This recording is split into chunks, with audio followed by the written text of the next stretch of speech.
बच्चों, पिछले वीडियोस में हमने समानता के हमारे अध्याय का अध्ययन किया। हमने समानता के विभिन्न आयामों को जाना और हमने जाना किस तरह से समानता की स्थापना की जा सकती है।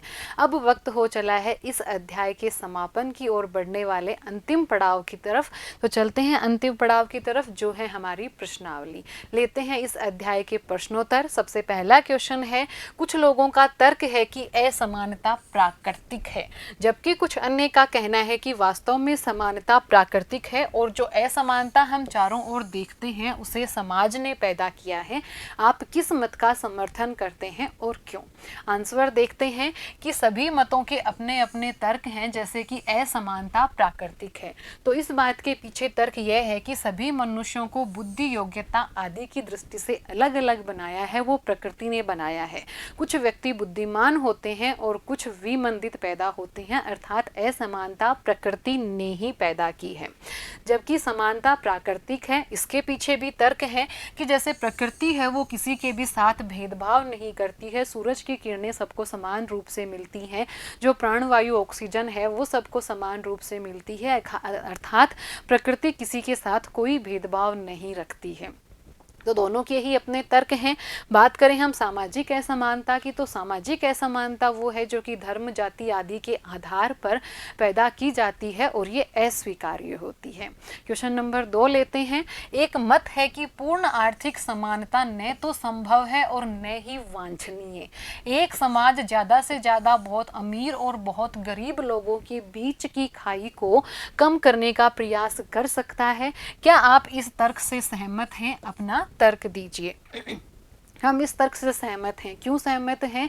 क्योंकि पूर्ण आर्थिक समानता सहमत नहीं है और पूर्ण आर्थिक समानता संभव नहीं है और ना ही पूर्ण आर्थिक समानता वांछनीय है।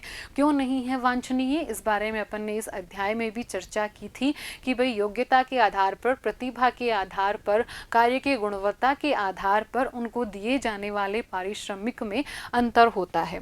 क्योंकि व्यक्ति की योग्यता एवं प्रतिभा को नज़रअंदाज करते हुए सबको समान पारिश्रमिक नहीं दिया जा सकता है।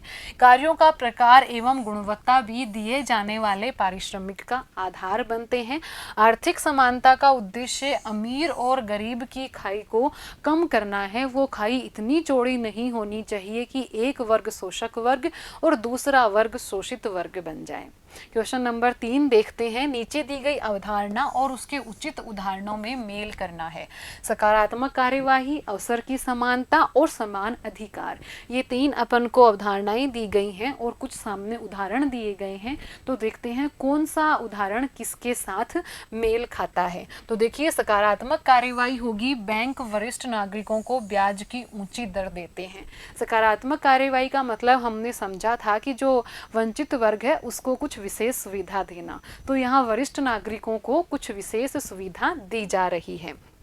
अवसर की समानता, प्रत्येक बच्चे को निःशुल्क शिक्षा मिलनी चाहिए। ये हो गई अवसर की समानता कि चाहे अभावग्रस्त हैं, चाहे गरीब हैं, चाहे वंचित हैं, लेकिन उनको अवसर समान मिले, अर्थात प्रत्येक बच्चे को निःशुल्क शिक्षा मिले। समान अधिकार, प्रत्येक वयस्क नागरिक को मत देने का अधिकार। ये एग्जाम्पल हो गया हमारे समान अधिकार का। अगला क्वेश्चन लेते हैं। किसानों की समस्या से संबंधित एक सरकारी रिपोर्ट के अनुसार छोटे और सीमांत किसानों को बाजार से अपनी उपज का उचित मूल्य नहीं मिलता। रिपोर्ट में सलाह दी गई कि सरकार को बेहतर मूल्य सुनिश्चित करने के लिए हस्तक्षेप करना चाहिए, लेकिन ये प्रयास केवल लघु और सीमांत किसानों तक ही सीमित रहना चाहिए। क्या आप इस सलाह को समानता के सिद्धांत के अनुरूप मानते हैं? देखिए उत्तर, हाँ, ये सलाह समानता के सिद्धांत से संभव है। लोकतांत्रिक शासन प्रणाली वाले राज्यों को पिछड़े समूहों हेतु विशेष प्रावधान अपनाया जाना चाहिए। ये हमने पढ़ा था हमारे समानता के सिद्धांत में कि हमारी शासन प्रणाली में जो भी कोई व्यक्ति अगर वंचित है, कोई समूह है वंचित है, तो उसके उत्थान के लिए, उसको अवसरों की समानता देने के लिए उसके साथ विशेष बर्ताव न्यायोचित है।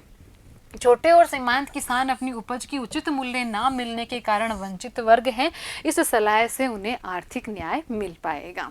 अगला क्वेश्चन देखते हैं। निम्नलिखित में से किस समानता के सिद्धांत का उल्लंघन होता है और क्यों? मतलब इसमें अपन को दिए हुए हैं इसमें ये बताना है इन कथनों के अंतर्गत कि कौन से कथन में, कौन से तर्क में समानता के सिद्धांत का उल्लंघन हो रहा है।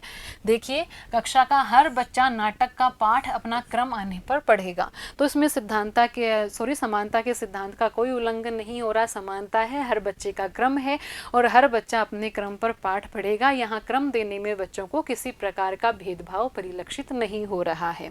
कनाडा सरकार ने दूसरे विश्व युद्ध की समाप्ति से 1960 तक यूरोप के श्वेत नागरिकों को कनाडा में आने और बसने के लिए प्रोत्साहित किया। यहाँ ये जो श्वेत शब्द है, ये इस कथन को समानता के सिद्धांत का उल्लंघन करने वाले एक कहें कि बिंदु की तरफ ले जाता है, क्योंकि यहाँ ये सुविधा कनाडा सरकार केवल श्वेत लोगों के लिए दी रही है, तो ये रंग के आधार पर भेदभाव है। वरिष्ठ नागरिकों के लिए अलग से रेलवे आरक्षण की एक खिड़की खोली गई है, तो ये समानता के सिद्धांत का उल्लंघन नहीं है, अपितु समानता के सिद्धांत को बढ़ावा देने वाली एक सकारात्मक कार्यवाही है। कुछ वन क्षेत्रों को निश्चित आदिवासी समुदायों के लिए, या निश्चित आदिवासी समुदाय जो ये शब्द है, ये समानता के सिद्धांत का उल्लंघन कर रहा है, क्योंकि जो वन क्षेत्र हैं वो सभी आदिवासी समुदायों के लिए होने चाहिए, कुछ निश्चित आदिवासी समुदायों के लिए नहीं होने चाहिए।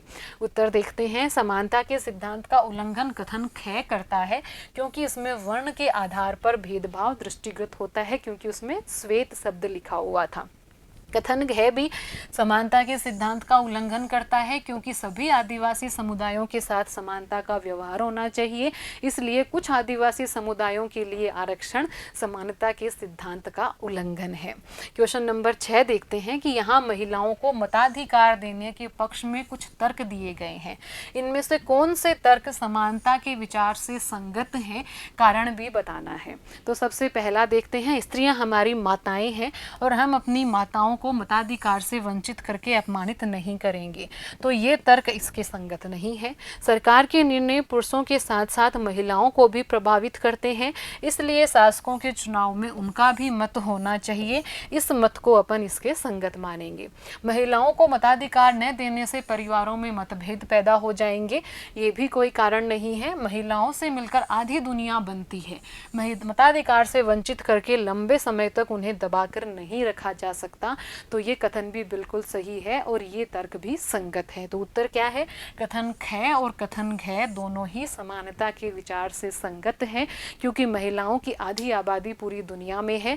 दूसरी बात, सरकार द्वारा लिए गए निर्णय महिलाओं को भी प्रभावित करते हैं, तो दोनों ही मामलों में उन्हें मताधिकार प्राप्त होना चाहिए। इसी के साथ समाप्त होता है हमारा ये अध्याय समानता।